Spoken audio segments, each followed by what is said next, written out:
எனக்கு என்னாச்சு பார்க்க போகிறோம்னா வாழைக்கடி. அதை பற்றி என்ன பார்க்கலாம்.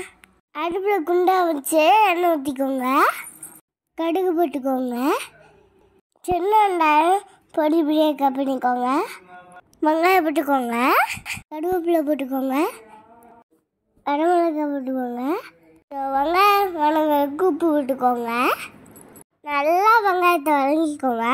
தக்காளி போட்டுக்கோங்க, நல்லா வதங்கிக்கோங்க. இஞ்சி பூண்டு பட்டை கிராம்பு மிக்ஸி ஜாரில் போட்டு அரைச்சி எடுத்துக்கோங்க. நல்லா வதக்கிக்கோங்க. பச்சை மிளகாய் போகிற வரைக்கும் வதக்கிக்கோங்க. மல்லித்தூள் 4 டேபிள் ஸ்பூன், மிளகாத்தூள் 3 ஸ்பூன், சிக்கன் மசாலா 3 ஸ்பூன், கறி மசாலா 2 ஸ்பூன், 1/4 டேபிள் ஸ்பூன் மஞ்சத்தூள் எல்லாம் போட்டு நல்லா வதக்கிக்கோங்க. நல்லா வதங்கினதுக்கப்புறம் பொடி பொடியாக கப்பி வச்சா வாத்துக்கடையை போட்டுக்கோங்க. முக்கியமான விஷயம், வாத்துக்கடையை கழுவக்கூடாது, அப்போ தான் டேஸ்டியாக இருக்கும். கடி போட்டு நல்லா கலரிக்கோங்க. கடிக்கு தேவையான உப்பு போட்டுக்கோங்க. வாத்துக்கடி சாப்பிட்டீங்கன்னா சளி பிடிக்காது.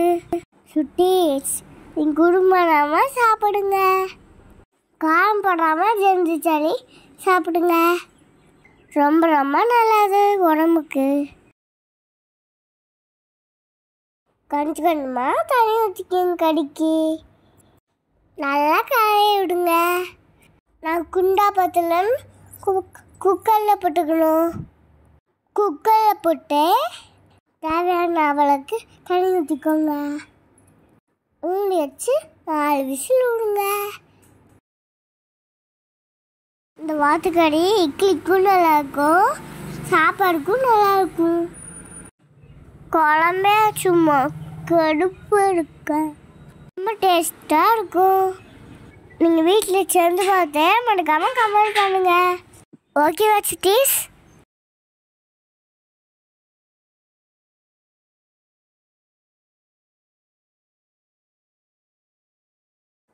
அதெல்லாம் டேஸ்டியான வாத்துக்குழம்பு ரெடி.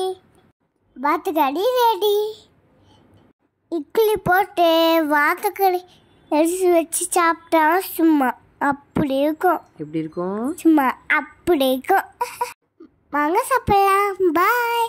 லைக் பண்ணுங்க, கமெண்ட் பண்ணுங்க, மறக்காம சப்ஸ்கிரைப் பண்ணுங்க. பாய் சிட்டீஸ்.